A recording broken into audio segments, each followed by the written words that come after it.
নমস্কার, চলে এসছে মিষ্টি দিদির হেসেলে মিষ্টি বন্ধুদের সঙ্গে নিয়ে আজকে একটা মিষ্টি মিষ্টি টক কিন্তু রেসিপি করব।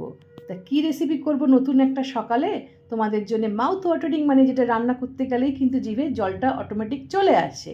তো কী রান্না দেখো তোমরা, এই দেখো এখানে দেখতে পাচ্ছ কী মাছ বলো তো? এগুলো আমরা তো বলি ন্যাদোস মাছ, তোমরা কী মাছ বলো আমি জানি না। তো একে কিন্তু সুন্দর করে হলুদ দিয়ে নুন দিয়ে সাজিয়ে রেখেছি। আর এখানে দেখো নিয়েছি নুন, শুকনো লঙ্কা, সর্ষে গোটা আর হচ্ছে হলুদ, তেঁতুলের পাল্প, এটা হচ্ছে সর্ষে গুঁড়োটা আমি জলে ভিজিয়ে রেখেছি। আর কি লাগবে? টক করব কিন্তু আজকে ন্যাদোস মাছের। কার কার ভালো লাগে বলো মাছের টক খেতে? বাই দা বাই, বিভিন্ন রকম মাছের তো তোমরা টক খেয়েছো, তো ন্যাদোস মাছের টক কে কে খেয়েছো বলো? তো যদি তোমাদের এই ন্যাদোস মাছের টকটা যদি আমার প্রিপারেশনটা ভালো লাগে, তোমরাও কিন্তু করে খেয়ে দেখো। অবশ্যই চাটনি করতে যেটা লাগবে একটু তেল, মাছটা ভাজতে লাগবে, আর চিনি ছাড়া কি হয় বলো? তো চিনি তো অবশ্যই নিতে হবে। তো যাই হোক, চলো আস্তে আস্তে গুটি গুটির পায়ে এগোই গ্যাসের দিকে।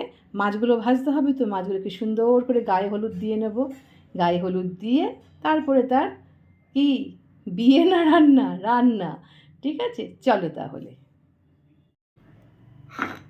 দেখো অলরেডি কিন্তু ফ্রাইং প্যানে আমি হোয়াইট অয়েল দিয়ে করছি, তা হোয়াইট অয়েল দিয়ে নিয়েছি। আর আমার তেলটাও কিন্তু খুব সুন্দরভাবে গরম হয়ে গেছে। তো একে একে এবার মাছদের তো গায়ে হলুদ করে দিয়েছি, দিয়ে এবার আস্তে আস্তে করে একদম লো ফ্লেমে ভাজবে। কিন্তু ভাজাটা কিন্তু যেন কড়া হয়, কারণ জানবে টকের মাছ কিন্তু একটু কড়া করে না ভাজলে ভালো লাগে না।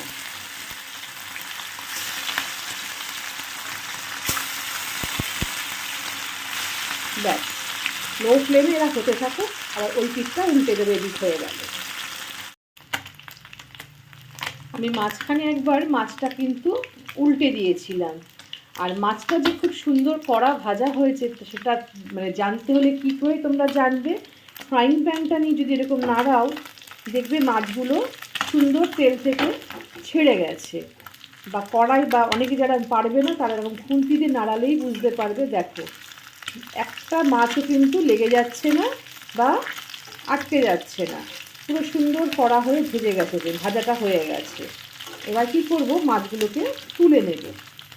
আর এই মাছের টক করতে কিন্তু বেশি তেল লাগে না, জানো তো। তো মাছটাকে আগে তুলে নিই, দাঁড়াও, পড়ে গেল একটা মাছ। যেটুকু তেল আছে না, আমি ওই তেলেই করব। এক সেকেন্ড দাঁড়াও। দেখো মাছগুলো তো তুলে নিয়েছি এই যে।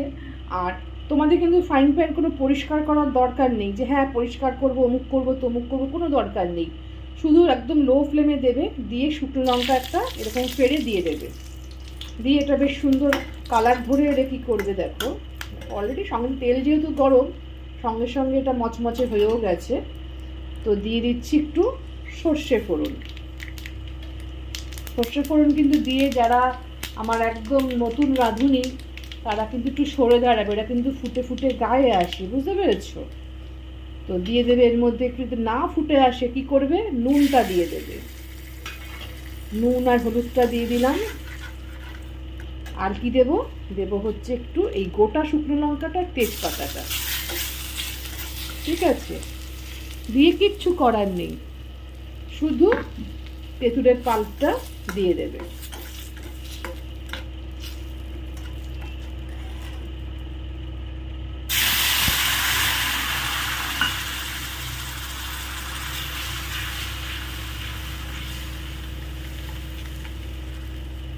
যদি মনে হয় তোমাদের ঝালটা বেশি হবে, তাহলে এই যে ফেলে দিয়েছো যে লঙ্কাটা, সেখান থেকে আমি কিন্তু একটা তুলে রাখছি, পরে চেক করে নেব, চেক করে যদি লাগে তো দিয়ে দেব।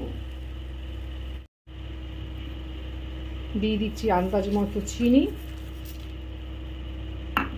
যেহেতু তেঁতুল অনেকটা রয়েছে তো এর টকটা বেশি হয়ে যাবে, তো টকও থাকবে মিষ্টিও থাকবে, এরকম অবস্থায় হবে জিনিসটা। আর দিয়ে দিচ্ছি একটু পরিমাণ মতো জল।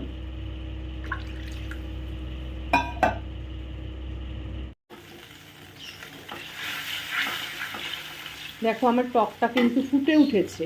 তো এই অবস্থায় কি করব, এই যে সর্ষেটা যে গুলে রেখেছিলাম, সর্ষেটা আমি দিয়ে দেব।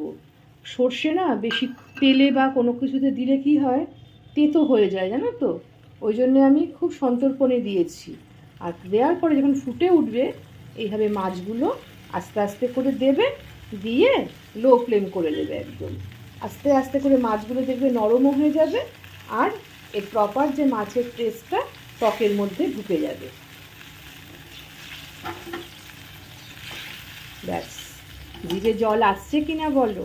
আমার তো ভীষণই ভালো লাগে। জানো তো, আমি যে শুকনো লঙ্কাটা তুলে রেখেছিলাম আমি আবার দিয়ে দিয়েছি। এই দেখো, 2টো শুকনো লঙ্কা।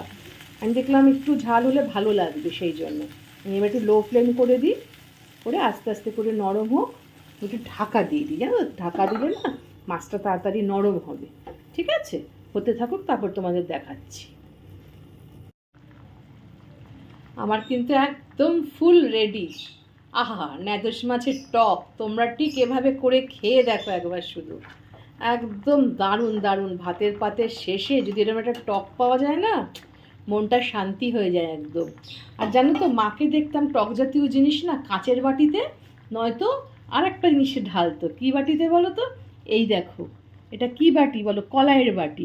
বলে নাকি কলাইয়ের বাটিতে নাকি টক জাতীয় জিনিস ঢাললে সেটা নাকি ভালো বা নষ্ট হয় না।